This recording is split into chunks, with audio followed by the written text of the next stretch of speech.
দর্শক আমন্ত্রণ রাতের বাংলাদেশে। শুরুতেই জানাবো শিরোনামগুলো। প্রধানমন্ত্রী হিসেবে প্রথমবারের মতো নয়াপল্টনে দলের কেন্দ্রীয় কার্যালয়ে তারেক রহমান। রাস্তা আটকে রাজনৈতিক কর্মসূচি না করতে নেতাকর্মীদের প্রতি নির্দেশ। রাস্তা এইভাবে করে বন্ধ করে দেওয়া হয় তাতে কিন্তু দলের বদনাম হবে, মানুষের কষ্ট হবে। ঠিক আছে, এইভাবে প্রতিদিন রাস্তা বন্ধ করা যাবে না। যেভাবে সাধারণ স্বাভাবিক বিষয় সেটি আমাদেরকে চেষ্টা করতে হবে যাতে স্বাভাবিক থাকে সবকিছু। সারা দেশে তেলের জন্য পাম্পে পাম্পে অপেক্ষা। অনিয়ম তদারকিতে কর্মকর্তা নিয়োগ। পাচার রোধে প্রয়োজনীয় ব্যবস্থা নেওয়ার নির্দেশ প্রধানমন্ত্রীর। যারা এরকম হোর্ডিং করছে বা যারা তেলের মজুদ করে রাখছে বা তেলের আর্টিফিশিয়াল ক্রাইসিস তৈরি করার চেষ্টা করছে তাদের ব্যাপারে। বিভিন্ন জ্বালানি নিয়ে এক মাসে চট্টগ্রাম বন্দরে এসেছে 29 জাহাজ। তেলের আমদানি ব্যয় মেটাতে বিদেশি সহযোগীদের দ্বারস্থ সরকার। বাজেটেও থাকবে নীতি কৌশল। এক মাস পার হলেও ইরান যুদ্ধ থামার লক্ষণ নেই, বাড়ছে ব্যাপকতা। সৌদির মার্কিন ঘাঁটিতে IRGC-র হামলায় 12 সেনা আহত। তেহরানের খুন্দা পানি গবেষণা কেন্দ্রে বড় আক্রমণ। ইতালি যাওয়ার পথে ভূমধ্য সাগরে 22 অভিবাসী প্রত্যাশী মৃত্যু। জীবিত উদ্ধার 26 জন। হতাহতদের মধ্যে অধিকাংশই বাংলাদেশ ও সুদানের।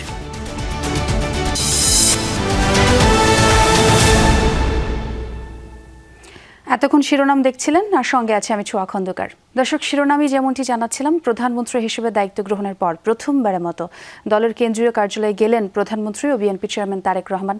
এ সময় দলীয় নেতাকর্মীদের উষ্ণ ভালোবাসায় সিক্ত হন প্রধানমন্ত্রী। বিএনপির কেন্দ্রীয় কার্যালয়ের সামনেই আছেন সহকর্মী শওকত মঞ্জুর শান্ত। বাকিটা তার কাছ থেকে জানতে চাই। শান্ত, প্রধানমন্ত্রী তারেক রহমান দলীয় নেতাকর্মীদের কি বার্তা দিলেন, একটু জানাবেন বিস্তারিত।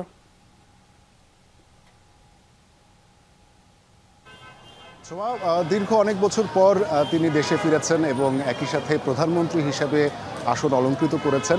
সেই সাথে নয়াপল্টনে যে কেন্দ্রীয় কার্যালয়, সেই কেন্দ্রীয় কার্যালয়ে তিনি প্রথমবারের মতো আসলেন। স্বাভাবিকভাবেই নেতাকর্মীদের উপচে পড়া ঢল আমরা ঠিক দুপুর থেকেই অপেক্ষমান ছিলাম। সেখানে দেখেছি যে হাজার হাজার নেতাকর্মী, বিভিন্ন ইউনিটের নেতাকর্মীরা কিন্তু এসেছেন এবং বলতে হবে যে তিনি 7:30টায় এসে ঠিক 10টা পর্যন্ত তিনি ছিলেন এবং এই সময়ে তার সাথে যে মন্ত্রী পরিষদের সদস্যরা রয়েছেন তারাও কিন্তু এই কেন্দ্রীয় কার্যালয়ে এসেছেন এবং দীর্ঘ প্রায় 2.5 ঘন্টা যাবৎ তিনি কিন্তু এখানে বৈঠক করেছেন। ছাত্রদল কমিটির যারা আছেন তাদের সাথে কথা বলেছেন। সাংগঠনিকভাবে যেই নীতি নির্ধারণী বিষয়গুলো রয়েছে সেগুলো নিয়েও তিনি আলাপ করেছেন এবং বলতে হবে যে তিনি যে দোতলার যে বেলকনি রয়েছে সেই বেলকনি থেকে তিনি মাইকে কিন্তু সবার উদ্দেশ্যে কথা বলেন এবং একই সাথে আশা ব্যক্ত করেছেন যে তিনি কিছুদিন পরপরই তার কেন্দ্রীয় কার্যালয়ে সাংগঠনিক কাজগুলো করার জন্য আসতে চান। যদিও এই সড়ক ব্যবস্থাপনায় যাতে নেতাকর্মীরা যানজটের সৃষ্টি না করেন সেই জন্য তিনি অনুরোধ জানিয়েছেন এবং তিনি বলেছেন যাতে এখানে উপচে পড়া ভিড়ের সৃষ্টি না হয় এবং জনদুর্ভোগের যাতে সৃষ্টি না হয় সেই বিষয়টি নিশ্চিত করার কথা তিনি কিন্তু নির্দেশনা দিয়েছেন এবং আমি ছাত্রদল সভাপতি রাকিব সাহেবের সাথে কথা বলেছিলাম। তিনি কিন্তু আমাদেরকে জানিয়েছেন যে তিনি যারা কমিটির সদস্য ছিলেন, দীর্ঘদিন ধরে বিভিন্ন আন্দোলন সংগ্রামে কাজ করেছেন, তাদের সাথে তিনি কথা বলেছেন, খোঁজখবর নিয়েছেন এবং তিনি নির্দেশনা দিয়েছেন যে তার সবাই যাতে নতুন বাংলাদেশ বিনির্মাণে ঐক্যবদ্ধভাবে কাজ করতে পারে সেই নির্দেশনা তিনি দিয়েছেন। একই সাথে বিভিন্ন পাবলিক এবং প্রাইভেট ইউনিভার্সিটিগুলোতে ছাত্রদলের যে কমিটিগুলো রয়েছে এবং ছাত্রদলের যারা সদস্যরা রয়েছেন তারা যাতে নতুনভাবে নতুন উদ্দীপনায় সুসংগঠিত হতে পারে এবং নতুন বাংলাদেশ বিনির্মাণে যাতে একত্রিতভাবে থাকতে পারে, কাজ করতে পারে দেশের জন্য, সেই নির্দেশনা তিনি প্রদান করেছেন এবং সবশেষ বিদায় নেওয়ার আগে কিন্তু নেতাকর্মীদের সাথে তিনি হাত মিলিয়ে গিয়েছেন। ছোঁয়া। শান্ত, আপনাকে অনেক ধন্যবাদ। দর্শক, এ বিষয়ে আমরা আপনাদের আরও বিস্তারিত জানাবো সংবাদের পরের অংশে। জাতীয় সংসদে এমপিদের হেডফোন পরিবর্তনের সিদ্ধান্ত নেওয়া হয়েছে। প্রথম অধিবেশনে এটি ব্যবহারে অস্বস্তিতে পড়া সংসদ সদস্যদের অভিযোগের প্রেক্ষিতে এই সিদ্ধান্ত। পাশাপাশি কারণ অনুসন্ধান কমিটি গঠন করা হয়েছে। 3 এপ্রিল প্রতিবেদন জমা দেবে কমিটি। 10 দিন আগে জাতীয় সংসদের হেডফোন পরিবর্তনের সিদ্ধান্ত রাষ্ট্রের অর্থ কোটি টাকা গচ্চা শিরোনামে প্রতিবেদন প্রচার করেছিল যমুনা টেলিভিশন। আমার মাইক অন না, হ্যান্ড মাইকের কথা বলছি, মূল মাইকটি এখনো অকেজো। ত্রয়োদশ জাতীয় সংসদের প্রথম অধিবেশনেই শব্দযন্ত্রের গোলযোগ নিয়ে সমালোচনা ওঠে খোদ সংসদেই। কড়া সমালোচনা করেন সংসদ সদস্যরা। হেডফোন নিয়েও আপত্তি তোলেন এমপিরা, দাবি করেন হেডফোন পরিবর্তনের। এত বড় একটা বুঝা জাতীয় সংসদের শব্দ বিভ্রাট এবং হেডফোন নিয়ে অনুসন্ধানে নামে যমুনা টেলিভিশন। 18 মার্চ প্রচারিত ওই রিপোর্টে উঠে আসে ঠিকাদার প্রতিষ্ঠানের অনভিজ্ঞতা। সংসদ সচিবালয়ের বৈঠকের সূত্রে যমুনা টেলিভিশন জানিয়েছিল পরিবর্তন হচ্ছে হেডফোন। এর 10 দিন পর সংসদের শব্দ বিভ্রাটের বিষয়টি গুরুত্ব পায় সংসদীয় কমিটির প্রথম বৈঠকে। চিফ হুইপ নুরুল ইসলাম মনির সভাপতিত্বে কমিটির 11 সদস্য অংশ নেন বৈঠকে। সংসদ অধিবেশনে অডিও বিভ্রাটকে স্যাবোটাজ হিসেবে দেখছে সংসদীয় কমিটি। বৈঠক শেষে সাংবাদিকদের চিফ হুইপ নুরুল ইসলাম মনি বলেন, সংসদের সাউন্ড সিস্টেমে যে জটিলতা তৈরি হয়েছিল তা সমাধানে দ্রুত পদক্ষেপ নেওয়া হয়েছে। যারা সাউন্ড বিশেষজ্ঞ এরকম লোকজন দাওয়াত করেছি, যাতে আমাদের সাউন্ড সিস্টেমটা রিয়েলি প্রপারলি কাজ করে, তার ব্যবস্থার জন্য আমরা অনেকদিন নেতৃত্ব করেছি। দুটো জিনিস দেখবো, এখানে একটা সিকিউরিটির আসপেক্ট আছে, যাতে সাপোর্টেজ হয়েছে কিনা, আর হলো রিয়েল সাউন্ড সিস্টেমের প্রবলেমটা কি, তা রিজলভ করার পদ্ধতি কি। এটার জন্য তদন্ত কমিটি হয়েছে এবং তদন্ত কমিটি আগামী 3 তারিখের মধ্যে আমাদের রিপোর্ট পেশ করবে। চিফ হুইপ জানান, বৈঠকে হেডফোন পরিবর্তনের সিদ্ধান্ত হয়েছে। হেডফোনের ব্যাপারটা তো সকলেরই অভিযোগ, আমার নিজের অভিযোগ। এত বড় একটা ঢাউস হেডফোন মাথায় দিয়ে পার্লামেন্ট শোনা যায় না, মাথা গরম হয়ে যায়, কান গরম হয়ে যায়, অসুবিধা। এটা চেঞ্জ হবে। চিফ হুইপ জানান, এমপিদের কাজের সুবিধার্থে সংসদ ভবনের কাছাকাছি বাসস্থানের ব্যবস্থা করা হচ্ছে। আগামী 10 এপ্রিলের মধ্যে আবাসন বরাদ্দ সম্পন্ন হবে বলে আশা করেন তিনি। শাকিল হাসান, যমুনা নিউজ, ঢাকা। ফিলিং স্টেশনগুলোতে অবৈধভাবে মজুত করা জ্বালানি তেল উদ্ধারের পর নড়ে চড়ে বসেছে প্রশাসন। দেশের পাম্পগুলোতে তদারকি জোরদারে নিয়োগ দেওয়া হচ্ছে কর্মকর্তাদের। এছাড়া তেল সরবরাহ নিশ্চিতে সারা দেশের 19টি ডিপোতে বিজিবি মোতায়েন করা হচ্ছে। এদিকে রাজধানীতে সকাল থেকেই পাম্পগুলোতে যানবাহনের দীর্ঘ লাইন। অব্যবস্থাপনার অভিযোগ গ্রাহকদের, আর পাম্প সংশ্লিষ্টদের দাবি, অনেক যানবাহনে পর্যাপ্ত জ্বালানি থাকা সত্ত্বেও চালকরা ভিড় করছেন পাম্পে, আর এতেই বাড়ছে চাপ ও ভোগান্তি।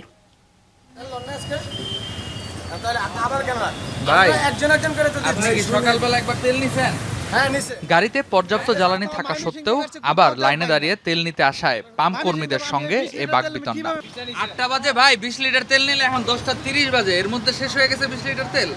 রাজধানীতে প্রায় প্রতিটি পাম্পেই এমন দীর্ঘ লাইন। প্রায় 1 ঘন্টার পর্যবেক্ষণে দেখা যায় পরিবাগের এই পাম্পে অনেকেই গাড়ি ও মোটরসাইকেলে নিচ্ছেন অতিরিক্ত জ্বালানি, যদিও প্রয়োজনের ব্যাখ্যা ব্যক্তিভেদে ভিন্ন। আমার এটাতে ভাই প্রচুর তেল খায়, আমার তেল হয়, এটাতে আপনার ইঞ্জিন ওভারহোলিং করা হয়েছে, যে কারণে তেল প্রচুর খায়। আমার টোটাল 1500 টাকার তেল 1600 টাকার তেল ভরে, তার মানে আগে কিছু ছিল আর এখন নেওয়াতে ফুল হয়েছে। আমরা সপ্তাহে একবারই তেল ভরি। এটা যদি আমার বৃহস্পতিবার বা বুধবারও শেষ হয়ে যায় তখন আমি তেল ভরি না, আমি প্রতি শনিবারেই তেল ভরি। সরকারিভাবে রেশনিং নেই, পাম্পগুলোতে নিজেরাই তেল দিচ্ছে রেশনিং পদ্ধতিতে। লাইনে দাঁড়ানো সবাই যেন তেল পান, সেজন্যই এই সিদ্ধান্ত। 30 লিটার তেল আরে বা 40 লিটার 50 লিটার তেল আরে মিনিমাম 30 থেকে 35 লিটার তেল প্রত্যেকটা গাড়িতেই আছে। 2-1টা গাড়ি হয়তো হাতে কোনো না থাকতে পারে, তারপরও আসে। ম্যাক্সিমাম কাস্টমারই এই গাড়িতে 20 লিটার তেল আপনি যা দেখেন যে ট্যাঙ্কি ফুল পেলাম, তাদের অল্প একটু খালি যে তারা এটাই নিতে আসে। আবার কেউ ঘন্টার পর ঘন্টা অপেক্ষা করছেন, আবার কেউ কয়েকটি পাম্প ঘুরে তেল না পেয়ে দাঁড়িয়েছেন আরেক পাম্পের লাইনে। তেল তো পাওয়া যাচ্ছে না, আমি তো বাটা থেকে আসছি, বাটার ওদিকে পাম্প বন্ধ, তো এটাতে নিলাম। পূর্বাচল গেছে, ওখানে বন্ধ, পরে একটা ট্রিপ নিয়ে এখানে আসছি, এখানে সিরিয়াল দেখি দিতেছে, তেল দিতেছে, যে কারণে এখানে আসছি।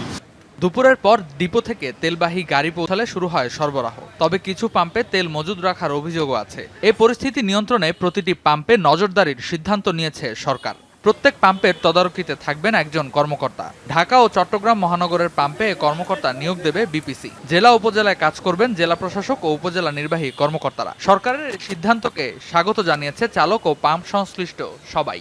সরকারি এখানে একজন লোক কর্মকর্তা দেওয়া হয়, সেক্ষেত্রে পাম্প মালিকেরাও দুর্নীতি করার সুযোগ পাবে না এবং যারা গ্রাহক আছে তারাও সুষ্ঠুভাবে এবং ভালোভাবে তেলটা পাবে। অবশ্যই সরকারের এমন উদ্যোগ নিয়ে আমরা ধন্যবাদ জানাই সরকারকে, এরকম উদ্যোগ। কিন্তু আরেকটা জিনিস হচ্ছে, আমাদেরকে পর্যাপ্ত পরিমাণে যদি তেল দেয় তাহলে আমরা সাধারণ মানুষকে আসলে তেল দেওয়া সান্ত্বনা দিতে পারবো, এছাড়া কোনো পক্ষে সম্ভব না।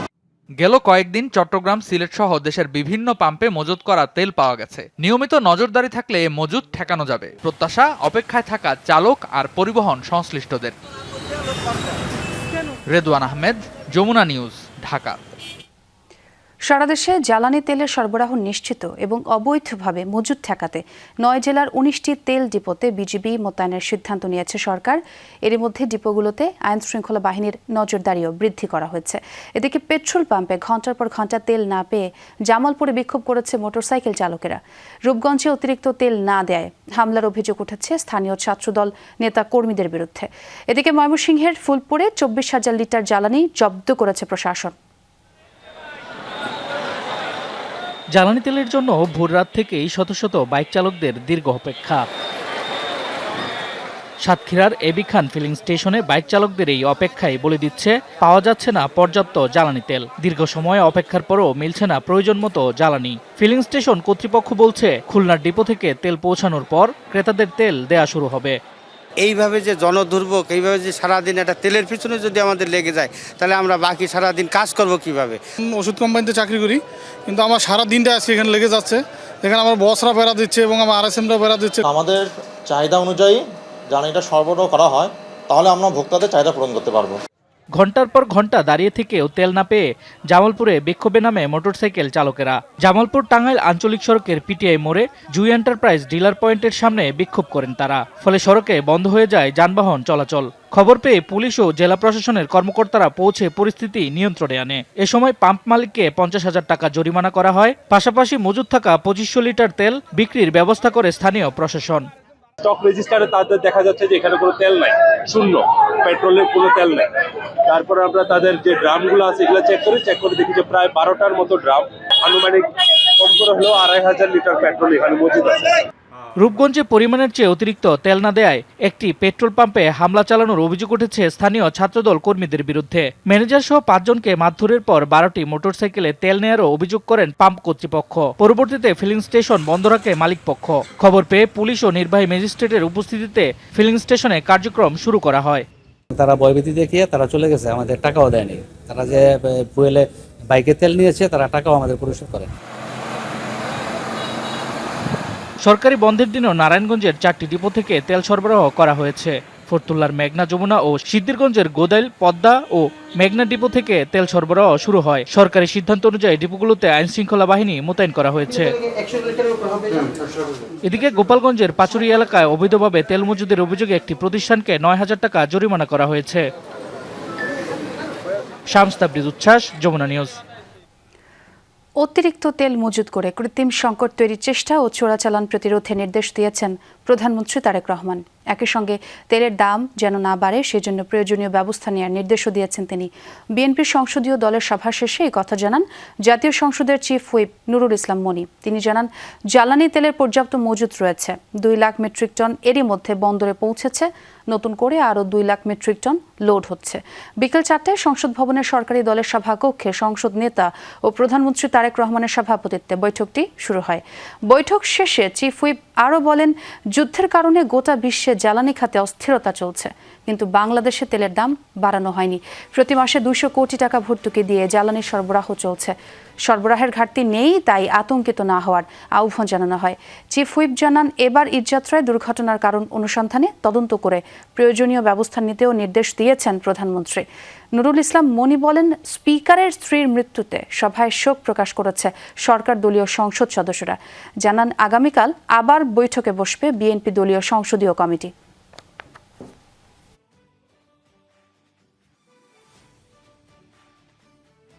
পাশের দেশের তেলের দাম কম, আমাদের দাম কম, ওদের দাম বেশি। খুব সঙ্গত কারণে চোরাচালান হচ্ছে। চোরাচালান রোধের জন্য তিনি কঠোর ব্যবস্থা নেওয়ার জন্য হোম মিনিস্টারকে বলেছেন এবং তারপরে কঠোর ব্যবস্থা নেওয়া হবে। একই সময় যে অভিযান চালানো হবে যারা এরকম হোর্ডিং করছে বা যারা তেলের মজুত করে রাখছে বা তেলের আর্টিফিশিয়াল ক্রাইসিস তৈরি করার চেষ্টা করছে তাদের ব্যাপারে। কিছুদিনের মধ্যে জ্বালানি তেলের সরবরাহ বাড়বে, তবে আমদানি ব্যয় নিয়ে চাপ কমবে না। দরকার হবে বাড়তি অর্থ, যার যোগানে বিদেশি সহযোগীদের দ্বারস্থ হচ্ছে সরকার। বাজেট সহায়তা নিয়ে IMF এর পাশাপাশি আলোচনা হচ্ছে বিশ্বব্যাংক, ADB ও IDBর সাথে। প্রধানমন্ত্রীর অর্থ উপদেষ্টা জানালেন, মূল্যস্ফীতি না বাড়াতেই আপৎকালীন এই কৌশল, যার বিস্তারিত থাকবে আগামী বাজেটে। নতুনত্ব আসবে জ্বালানি নীতি নিয়েও, আরও জানাচ্ছেন সহকর্মী তৌহিদ হোসেন। জ্বালানি তেলের জন্য এমন অপেক্ষা এখন প্রতিদিনের দৃশ্য। পেট্রোল পাম্পের সামনে মোটরগাড়ির দীর্ঘ সারি, মূল চাহিদা ডিজেলের। পাশেই নিজস্ব গাড়ি আর বাইকের অকটেন মিলবে কিনা তা অনিশ্চিত। তাই তেলের ট্যাঙ্কার দেখলেই হুমড়ি খেয়ে খোঁজ নিচ্ছেন চালকরা। বাংলাদেশের জীবন যেন অকটেন আর ডিজেলের মাঝখানে আটকে গেছে। মধ্যপ্রাচ্যে যুদ্ধ আরও লম্বা হোক কিংবা থেমে যাক, জ্বালানি তেল নিয়ে মাথা ব্যথা যে সহসাই থামছে না এটি বেশ স্পষ্ট, এবং সেই তেলও যে বাড়তি দামে আমদানি করতে হতে পারে সেই পূর্বাভাসও মিলছে নানা মহলে। এমন অবস্থায় এই অর্থের যোগান নিশ্চিত করতে বিদেশি সহযোগীদের কাছ থেকে প্রায় $2 বিলিয়ন অর্থ সহায়তা নিশ্চিত করতে কাজ করছে সরকার। 18 কোটি মানুষের বাংলাদেশে সিংহভাগ তেলই আমদানি নির্ভর। ক্রুড আর রিফাইন্ড ফুয়েল আমদানিতে বছরে খরচ হয় প্রায় $1000 কোটি। গবেষণা সংস্থা জিরো কার্বন অ্যানালিটিক্স জেটসিএ বলছে, মার্চে বাংলাদেশ 2,93,000 টন ডিজেল আমদানির পরিকল্পনা করলেও এখন পর্যন্ত বাতিল হয়েছে 60,000 টনের অর্ডার। মধ্যপ্রাচ্য সংকট চললে বার্ষিক জ্বালানি আমদানি ব্যয় প্রায় $500 কোটি বাড়তে পারে, যা 2025 সালের তুলনায় 40% বেশি। সংকট মোকাবেলায় সরকারকে নতুন ঋণের আশ্বাস দিয়েছে একাধিক বিদেশি সহযোগী। গেল সপ্তাহে আন্তর্জাতিক মুদ্রা তহবিল IMF এর প্রতিনিধি দলের সাথে আলোচনা হয়েছে $130 কোটি ছাড় নিয়ে। $50 কোটি বাজেট সহায়তা অনুমোদন দিয়ে রেখেছে এশীয় উন্নয়ন ব্যাংক ADB, যা পরে বেড়ে 75 বা $100 কোটি হতে পারে। $210 কোটি ঋণ দিতে চায় ইসলামী উন্নয়ন ব্যাংক IDB। বিশ্বব্যাংকের সহযোগী প্রতিষ্ঠান IFC থেকে আসতে পারে আরও $50 কোটি। আমাদের উপরে আন্তর্জাতিক সকল প্রতিষ্ঠানের আস্থা তৈরি হয়েছে, কিন্তু আমরা কি উত্তরাধিকার সূত্রে পেয়েছি যে ঝুঁকির যে লেভেল সেটা ছিল আগে ছিল হচ্ছে লো, এখন সেটা মিডিয়ামে চলে গেছে পতিত সরকারের সময়। তার মানে হচ্ছে কি আস্থা বাড়ছে, এবং ক্রেডিট রেটিংয়ের ক্ষেত্রেও কিন্তু অন্তর্বর্তীকালীন সরকারের সময় নিচে নেমে গেছে। তার মানে আস্থার মাধ্যমে বিনিয়োগের মাধ্যমে উৎপাদনের মাধ্যমে কর্মসংস্থান, তাহলে কিন্তু অর্থনীতির চাকা ঘুরে দাঁড়াবে। ঋণের পরিধি বাড়লে চাপ পড়বে কেন্দ্রীয় ব্যাংকের রিজার্ভে। আমদানি সক্ষমতার সময়কাল বা ইম্পোর্ট কভার নেমে আসতে পারে 5 মাসের নিচে। আরও বাড়তে পারে মূল্যস্ফীতি। প্রশ্ন হচ্ছে, এই চাপে কেন্দ্রীয় ব্যাংক সুদের হার বাড়াতে বাধ্য হলে অর্থনীতি কি সামাল দেয়া যাবে? এই চাপ সরকারকে বহন করতে হবে। ভোক্তার দিকে এটাকে ঠেলে দেওয়া যাবে না। আপৎকালীন প্রয়োজন হচ্ছে, যেদিকে যাচ্ছে বিশ্বের অনেক দেশ কিন্তু এই জ্বালানিকে সামনে রেখে লোন চাবে। সেদিক থেকে আমি মনে করি যে আছে, তবে স্বল্প সুদে কোথায় ঋণ পাওয়া যাবে সেদিকেই সরকারকে নজর দিতে হবে। চলতি মাসে জ্বালানি তেল নিয়ে 18টি জাহাজ আসার কথা ছিল দেশে, এখন পর্যন্ত পৌঁছেছে 9টি। তৌহিদ হোসেন, যমুনা নিউজ, ঢাকা। 1 মাস পূর্ণ হলো মধ্যপ্রাচ্য যুদ্ধ পরিস্থিতির। কূটনৈতিক প্রচেষ্টা সত্ত্বেও থামেনি হামলা পাল্টা হামলা। সৌদি আরবের মার্কিন ঘাঁটিতে ইরানের হামলায় আহত হয়েছে 12 সেনা, ক্ষতিগ্রস্ত কয়েকটি রিফুয়েলিং এয়ারক্রাফট। যৌথ অভিযানের টার্গেট হয়েছে ইরানের পরমাণু স্থাপনা, ইস্পাত কারখানা ও পানি গবেষণা কেন্দ্র। উত্তপ্ত লেবাননও। দক্ষিণাঞ্চলীয় সীমান্তে ইসরায়েলি সেনাদের লক্ষ্য করে 24 ঘন্টায় 82 দফায় অভিযান চালিয়েছে হিজবুল্লাহ। ধ্বংস করেছে 2টি মার্কাভা ট্যাঙ্ক। ইসরায়েলকে লক্ষ্য করে ঝাঁকে ঝাঁকে মিসাইল ছুড়েছে ইরান। মূল টার্গেট তেল আবিব ও পূর্বাঞ্চল। আঘাত এনেছে ক্লাস্টার মিসাইলও। রাজধানীর জনবহুল এলাকায় ক্ষেপণাস্ত্র হামলায় প্রাণ হারিয়েছে 1 জন, আহত আরও 4 জন। ক্ষতিগ্রস্ত একাধিক আবাসিক ভবন, দোকানপাট, রাস্তাঘাট। সৌদি আরবে যুক্তরাষ্ট্রের ঘাঁটি লক্ষ্য করে জোরদার হামলা চালিয়েছে ইরান। আহত কমপক্ষে 12 মার্কিন সেনা, এদের মধ্যে 2 জনের অবস্থায় আশঙ্কাজনক। ক্ষতিগ্রস্ত হয়েছে বেশ কয়েকটি রিফুয়েলিং এয়ারক্রাফট। এই নিয়ে ইরানের হামলায় মধ্যপ্রাচ্যের বিভিন্ন ঘাঁটিতে 3 শতাধিক মার্কিন সেনা আহত হয়েছে, নিহত 13 সেনা। ইরানের ছোড়া মিসাইলে আক্রান্ত হয়েছে সংযুক্ত আরব আমিরাতও। আবুধাবিতে আহত হয়েছে 5 ভারতীয়। বাহরাইনে দফায় দফায় বাজতে শোনা যায় সতর্কতা সাইরেন। মিসাইলের আঘাতে আগুন ধরে যায় 2টি স্থাপনায়। ইরানি অভিযান অব্যাহত রেখেছে যুক্তরাষ্ট্র ও ইসরায়েল। 2টি পরমাণু স্থাপনা ও একাধিক ইস্পাত কারখানার পর বড় ধরনের হামলার শিকার তেহরানের খন্দাব পানি গবেষণা কেন্দ্র। জানজানে যুক্তরাষ্ট্র ও ইসরায়েলের যৌথ হামলায় নিহত হয়েছে 5 জন, আহত 7 জন। শনিবার ভোরে হামলা হয়েছে তেহরান বিশ্ববিদ্যালয়ে। কারাজ, ইস্ফাহান, সিরাজ ও কেরমানশাহ অঞ্চলেও দফায় দফায় বিস্ফোরণের আওয়াজ পাওয়া গেছে। লেবাননে চলছে ইসরায়েল হিজবুল্লাহ ব্যাপক লড়াই। তেল আবিবের হামলায় প্রাণ হারিয়েছে 1 লেবানিজ, আহত 4 জন। বৈরুতের উপর দিয়ে যাওয়া ইসরায়েলি যুদ্ধবিমান লক্ষ্য করে সারফেস টু এয়ার মিসাইল ছুড়েছে হিজবুল্লাহ। গোষ্ঠীটির তৎপরতায় পিছু হটেছে লেবাননে অবস্থানরত ইসরায়েলি সেনাদের কয়েকটি দল। তেল আবিবের 2টি মার্কাভা ট্যাঙ্কও ধ্বংস করেছে হিজবুল্লাহ।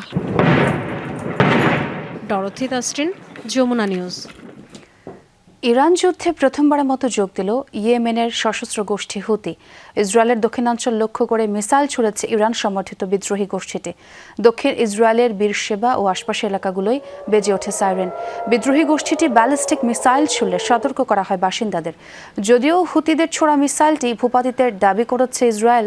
এই হামলার মাধ্যমে ইরানের পক্ষ হয়ে প্রথমবারের মতো মার্কিন ইসরায়েল যৌথ বাহিনীর বিরুদ্ধে নিজেদের শক্ত অবস্থানে জানান দিল হুতি বিদ্রোহীরা। 2025 সালে ইসরায়েল হামাস যুদ্ধবিরতির পর থেকে ইসরায়েলের উপর হামলা বন্ধ রেখেছিল সশস্ত্র গোষ্ঠীটি। ইরান ও লেবাননের প্রতি সংহতি জানিয়ে বিশাল জনসভা করল ইয়েমেনের হুতি সমর্থকরা। শুক্রবার রাজধানীর সাবিন স্কোয়ারে জড়ো হয় হাজার হাজার সমর্থকরা। যুক্তরাষ্ট্র, ইসরায়েল ও ইরানের চলমান সংঘাতের 1 মাস পূর্ণ হওয়ার প্রেক্ষাপটে হয় এই সমাবেশ। অংশগ্রহণকারীরা ফিলিস্তিন ও ইরানের পতাকা নাড়িয়ে স্লোগান দেন। অবিলম্বে ইরানে হামলা বন্ধের দাবি জানান তারা। কেউ কেউ সংঘাত বাড়লে ইরানের পাশে দাঁড়ানোর প্রতিশ্রুতিও দেন। লিবিয়া থেকে ইতালি যাওয়ার পথে ভূমধ্যসাগরে মৃত্যু হচ্ছে 22 অভিবাসন প্রত্যাশীর।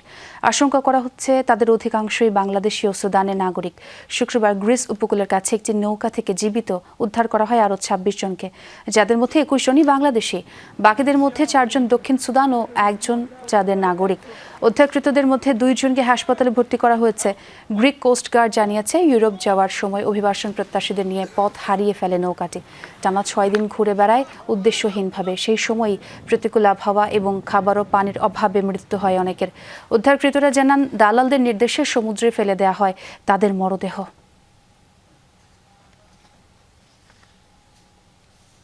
প্রধানমন্ত্রী হিসেবে দায়িত্ব গ্রহণের পর প্রথমবারের মতো দলের কেন্দ্রীয় কার্যালয়ে গেলেন প্রধানমন্ত্রী ও বিএনপি চেয়ারম্যান তারেক রহমান। এ সময় দলীয় নেতাকর্মীদের উষ্ণ ভালোবাসায় সিক্ত হন প্রধানমন্ত্রী। তবে নেতাকর্মীদের চাপে সড়কে যান চলাচল বন্ধ হওয়ায় ক্ষুব্ধ হন বিএনপি চেয়ারম্যান। বলেন, বিএনপি সরকারের ওপর মানুষের অনেক প্রত্যাশা, তাই নেতাকর্মীদের মানুষের সমস্যার কারণ না হওয়ার নির্দেশ দেন তিনি। বিএনপি চেয়ারম্যান জানান, সাংগঠনিক কাজে এখন থেকে প্রায়ই নয়াপল্টনে আসবেন তিনি।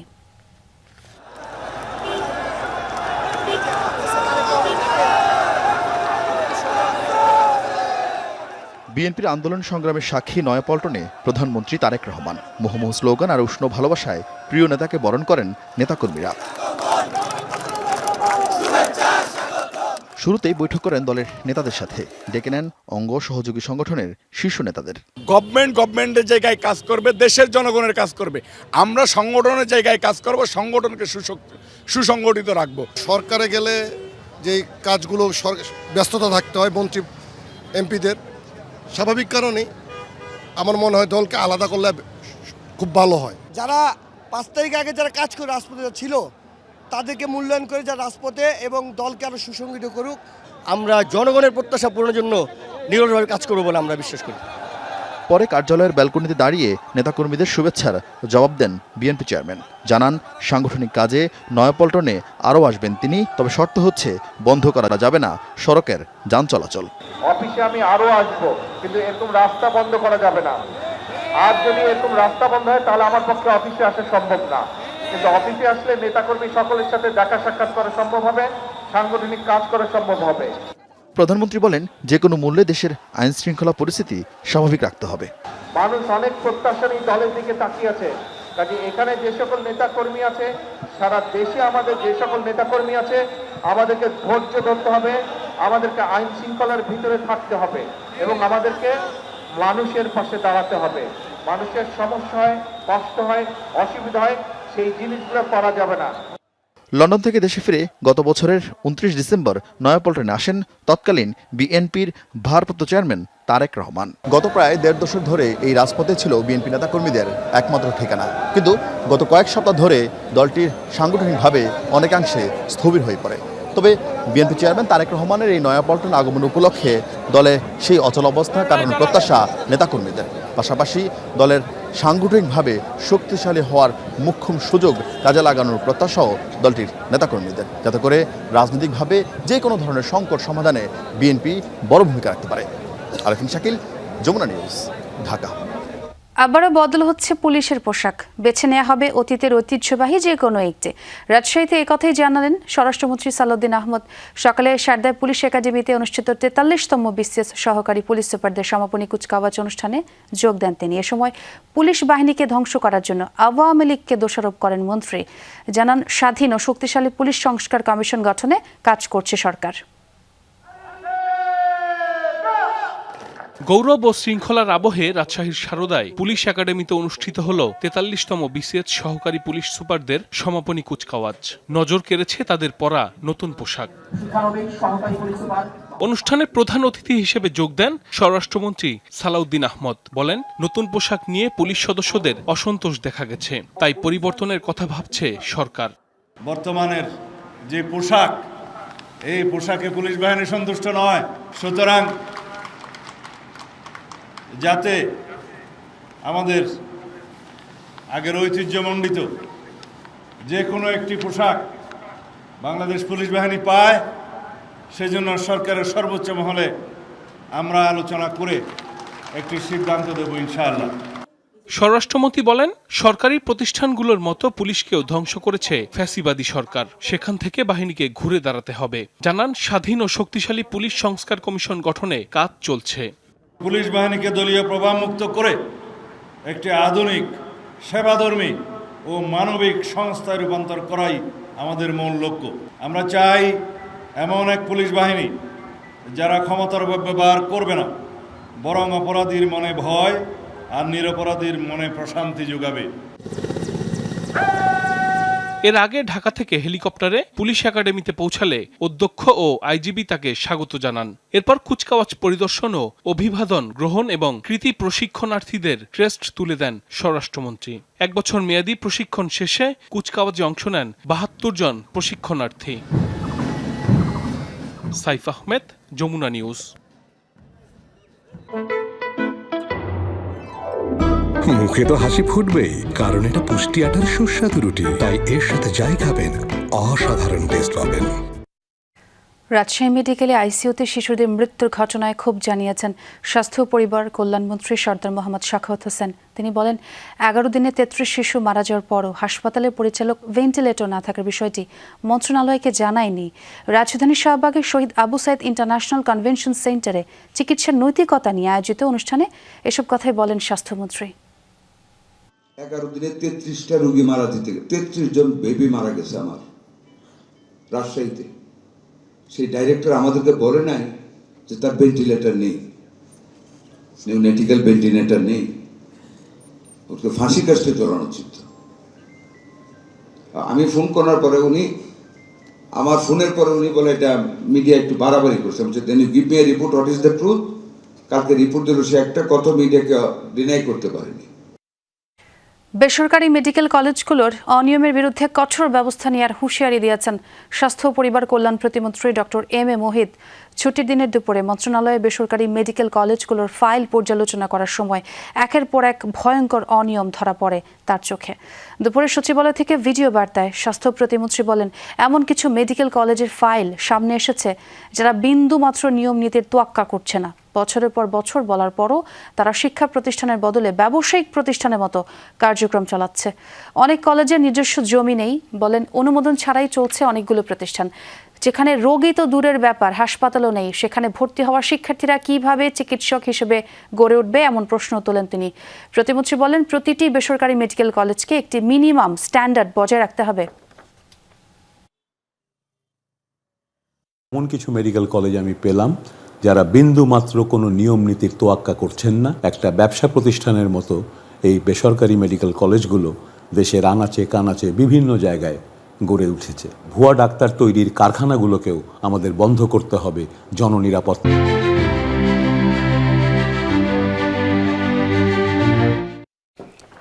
ঈদের ছুটি শেষে রাজধানীতে ফিরেছেন নগরবাসী। সকাল থেকে বাস, ট্রেন, লঞ্চে ছিল ভিড়।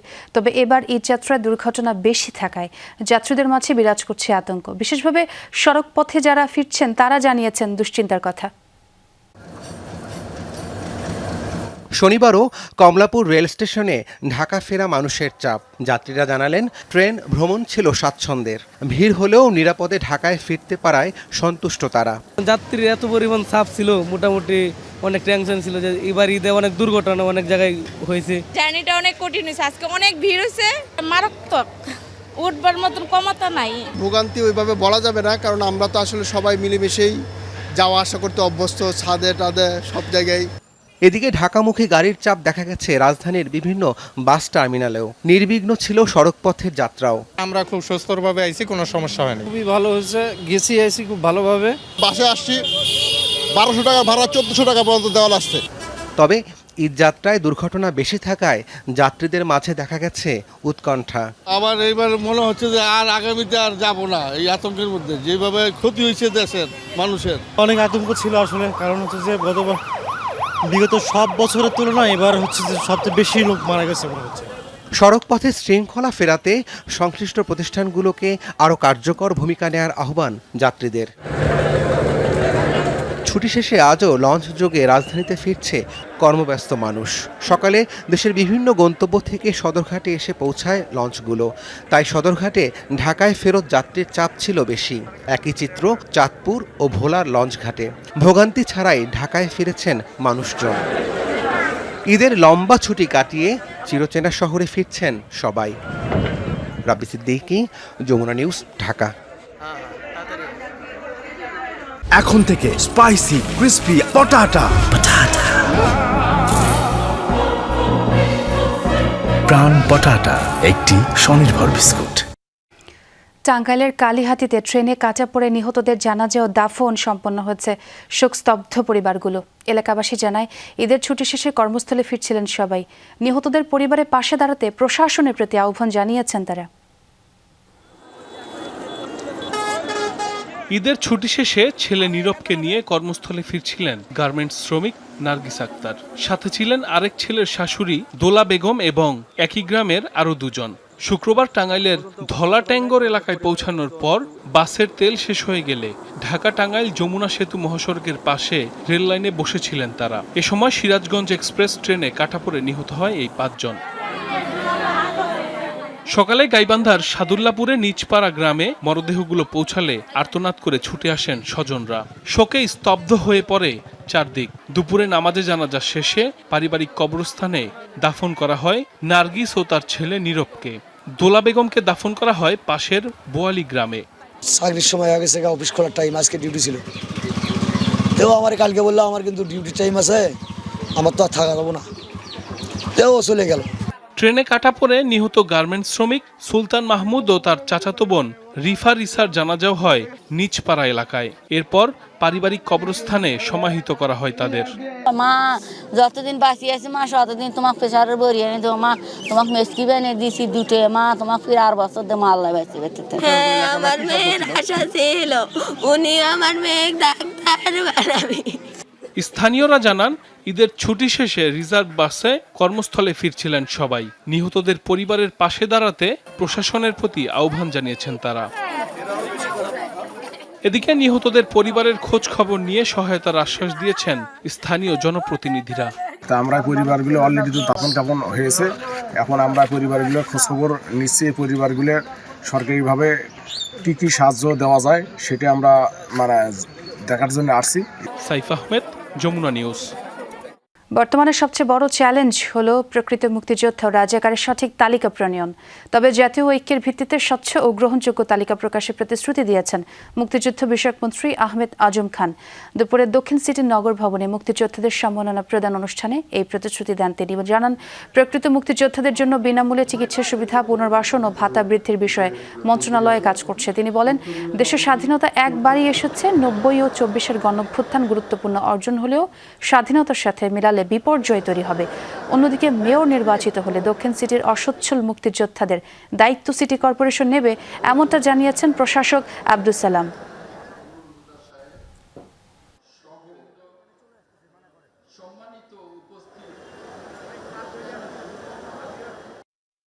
মুক্তিযোদ্ধাদের সঠিক তালিকা প্রণয়ন এবং রাজাকার, আল বদর, আল শামস তাদেরও সঠিক তালিকা প্রণয়ন আমার মন্ত্রণালয়ের একটি বড় চ্যালেঞ্জ। যদি আমি এই মন্ত্রণালয়ের দায়িত্বে থাকি, জাতীয় ঐক্য তৈরি করে এই চ্যালেঞ্জের মোকাবেলা করে সঠিক তালিকা জাতির সামনে প্রকাশ করব ইনশাআল্লাহ।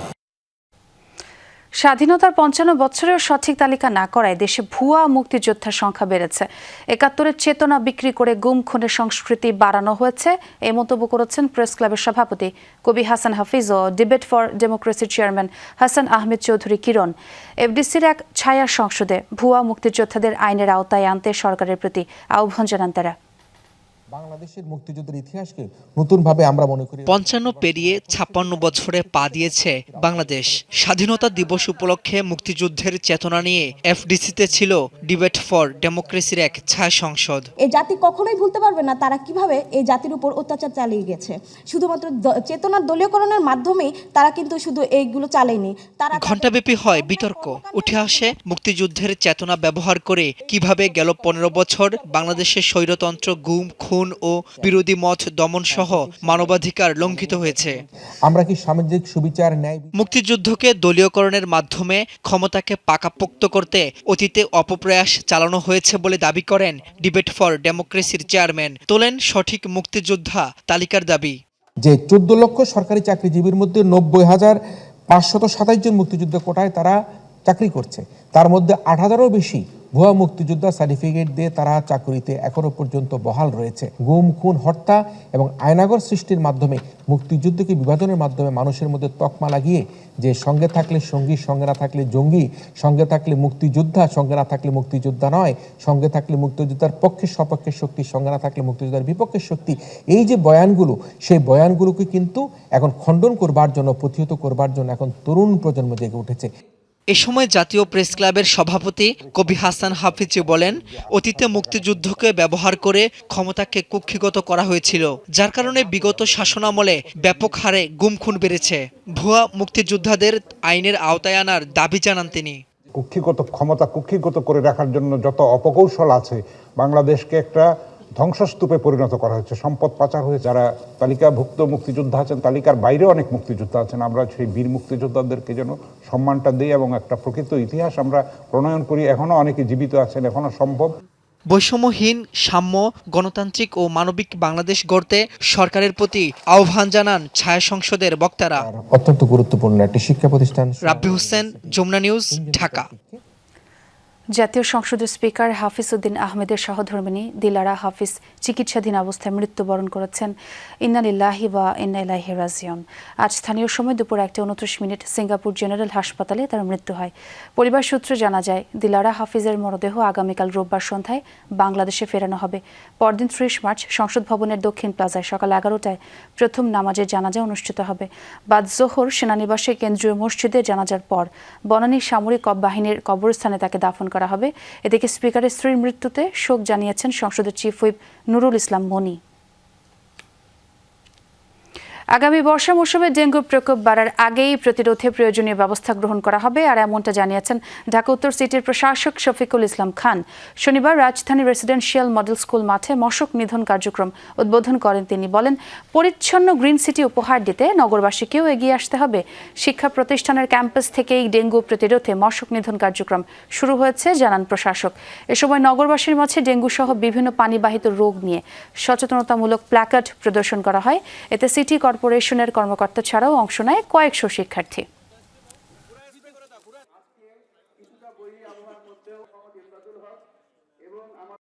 সামনে বর্ষা, ডেঙ্গুর আবির্ভাব হবে, এর আগেই থেকে আমাদের কিছু প্রস্তুতি গ্রহণ করা উচিত। আমি প্রশাসক হিসাবে কিংবা অন্যান্য কর্মকর্তা যারা আছেন, আপনারা যদি সহযোগিতা না করেন, চাইলে হয়তোবা আমরা সকল সমস্যার সাথে সমাধান করতে পারবো না। তা আমি মনে করি সকলকে একটু এগিয়ে আসতে হবে, যেমনিভাবে আজকে আপনারা এগিয়ে আসছেন। আশা করব অন্যান্য স্কুল কলেজ যারা আছে সবাই আমাদেরকে সহযোগিতা করবে। কাঠমান্ডুতে মহান স্বাধীনতা ও জাতীয় দিবস উদযাপন করেছে বাংলাদেশ দূতাবাস। অনুষ্ঠানে দুই দেশের বন্ধুত্বপূর্ণ সম্পর্ক সুদৃঢ় করার অঙ্গীকার ব্যক্ত করেন নেপালে নিযুক্ত বাংলাদেশের রাষ্ট্রদূত শফিকুর রহমান। শুক্রবার কাঠমান্ডুর রেডিসন হোটেলে আয়োজিত এই সংবর্ধনা অনুষ্ঠানে প্রধান অতিথি ছিলেন নেপালের উপরাষ্ট্রপতি রামসহায় প্রসাদ যাদব। অনুষ্ঠানে বীর মুক্তিযোদ্ধাদের প্রতি শ্রদ্ধা জানিয়ে রাষ্ট্রদূত শফিকুর রহমান বলেন, বাণিজ্য, বিনিয়োগ ও জ্বালানি সহ বিভিন্ন খাতে নেপালের সঙ্গে দ্বিপাক্ষিক সম্পর্ক জোরদারে সরকার প্রতিশ্রুতিবদ্ধ। এ সময় তিনি নেপালের নবগঠিত সরকারকে অভিনন্দন জানান। তারেক রহমানের নেতৃত্বে বাংলাদেশের নতুন সরকারের উন্নয়ন পরিকল্পনা এবং আন্তর্জাতিক সহযোগিতার বার্তা তুলে ধরেন। কেক কাটা ও নৈশ ভোজের মাধ্যমে শেষ হওয়া এই আয়োজনে নেপালের মন্ত্রিপরিষদ সদস্য, 25 দেশের রাষ্ট্রদূত সহ প্রায় 380 জন অতিথি উপস্থিত ছিলেন।